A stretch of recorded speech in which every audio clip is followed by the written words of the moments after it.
สบายดีทุกคนเนาะทรงนี้จะเป็นทรงแบ่งปันในทางการเทรดด้วยการนำไส้บริ n ิเบนและการเข้าเทรดในทาง binary option ในการวิเคราะห์ตลาดเดี๋ยวมาเบิ่งการที่เราจะหาเงินจากมันว่าจะมีโอกาสในการเข้านี้ได้น้อยหลายสำใดเนาะซึ่งคนใดที่เขามาเบิ่งคลิปอยู่นี่สิ่งหนึ่งอย่างที่เขาอยากแนะนำก็คือ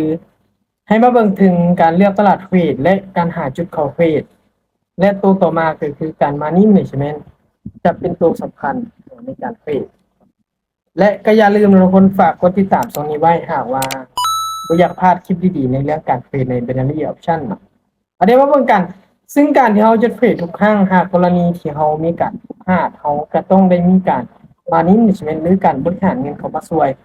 ตัวนี้จะบ่มีคนใดที่จะมองข้ามในเรื่องการบริหารเงินถ้าว่าได้เข้ามาวงการนี้แล้วเข้าใจแล้ว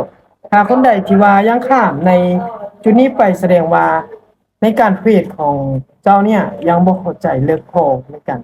เข้าเทรดในจุดนี้เนาะเดี๋ยวมาเบิ่งกันต่อเนาะอันนี้ก็เลือกที่จะขึ้นบ่ายต่อเพราะว่าณในจุดเนี้ยตลาดเนี่ยมันพยายามลงมาแล้วแต่มันลงมาบ่ฮอดในจุดที่ราคาเป็นแนวรับเตือนฉะนั้นโอกาสที่ตลาดมันจะกลับตัวขึ้นไปจุดเกี่ยวนี้มีค่อนข้างว่าสูงเนาะวันนี้ก็ได้คูณเงินขึ้นไปจากที่เราออกไปเมื่อกี้พลาดเนาะอันนี้ก็$45เดี๋ยวมาลุ้นผลลัพธ์ที่จะออกมาน้ำกันเนาะซึ่งกรณีการมั่นใจว่าจะปิดเป็นแท่งเขียวให้เฮานี่ค่อนข้างว่างามเลยเนาะจังได๋2 1โอเคสวยงามเนาะเพราะว่าปัจจุบันพอร์ตเฮาเติบโตขึ้นมาประมาณ$10เนาะ$13จากที่เฮาเอามาพอร์ต770เนาะเดี๋ยวมาเบิ่งกันว่าเป้าหมายที่เขาตั้งในพอร์ตเนี้ยให้มันเติบโตขึ้นมา$800ค่อยก็จะได้หยุดหรือว่า800กว่าเหรียญ900ก็คือหยุดเลยโอเคเดี๋ยวเรามาเบิ่งออเดอร์ที่2กันต่อจุดนี้ยังมีโอกาสในการที่เราจะทำกำไรในฝั่งซื้อได้อีกออเดอร์หนึ่งเพราะอย่างจึงว่าแบบนั้นเพราะว่าในจุดเนี้ยในการที่เขาทำกำไรเนาะเขาต้องได้เบิ่งจากจุดตลาดที่มันลงมาเห็นบ่เดี๋ยวจะตีเป็นลูกศรให้ทุกคนเนี่ยเข้าใจได้ง่ายขึ้นซึ่งในจุดแบบนี้ทุกคนสามารถที่จะซื้อขึ้นได้เพราะว่าตลาดน่ะโซนนี้มีโอกาสที่มันจะอัพดันราคาไปในช่วงท้ายๆได้เพราะว่าในจุดนี้เป็นขาดที่กรอบแข็งเฮงอยู่ในระดับหนึ่งในการคอมเรทของเราโอเคตัวเติบโตขึ้นมา$100เป็นเทียบห้อยเนาะ ฉะนั้นคนใดที่ได้เข้าไปฟังคลิปวิดีโอนี้แล้วเนาะให้จับจุดเข้าตลาดแล้วก็ใช้ในการMoney Managementศึกษาให้มันค่อนข้างว่าให้มันดีให้มันเข้าใจแล้วทุกคนจึงจะมีโอกาสในการสร้างกำไรหลายเนาะโอเคเดี๋ยวเราจะไปกันต่อเนาะวันนี้ก็จะมาเดินดูสักห้าวันนี้ยังเลือกที่ตลาดมันจะเป็นในช่วงที่ไซด์เวย์ณปัจจุบันเนี่ยการที่คนใดได้ใช้อินดิเคเตอร์ตัวนี้ไปหากว่าเมื่อใดที่2เส้นสีฟ้า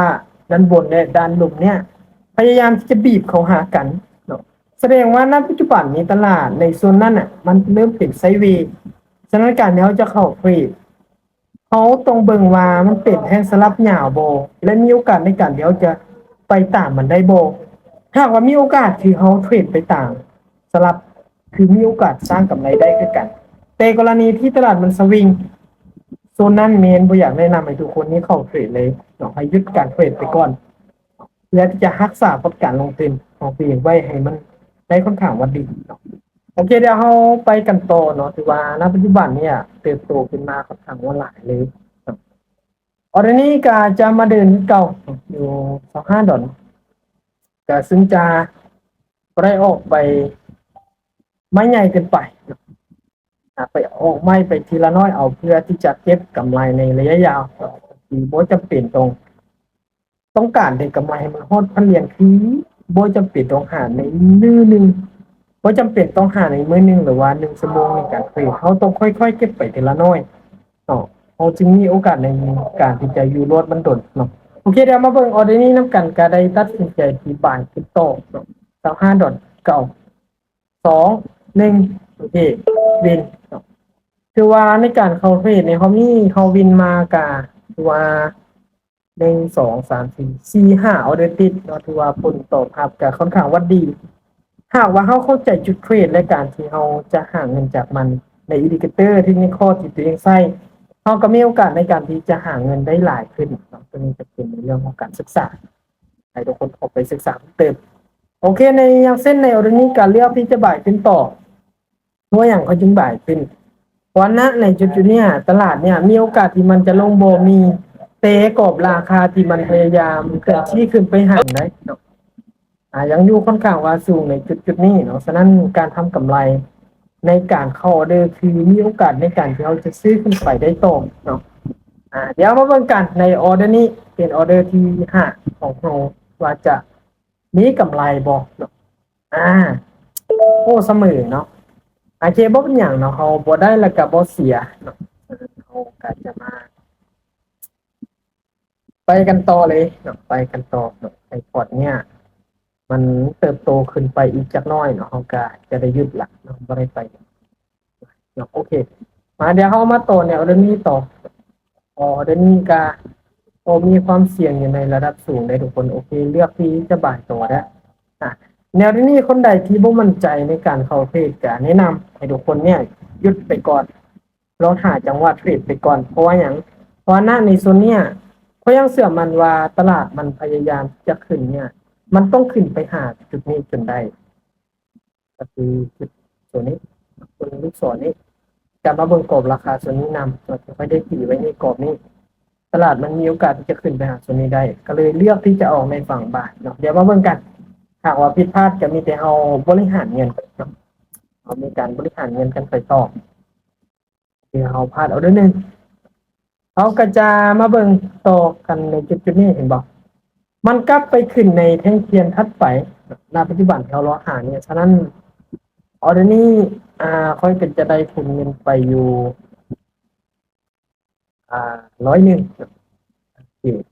ในจุดๆนี้นี่ก็ถือว่าเป็นกรอบราคาไก่ละโอเคซื้อต่อเนาะ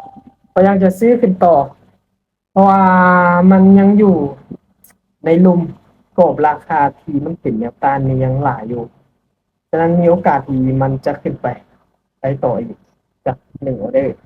แต่จากนั้นหากว่ามันขึ้นไปบ่ได้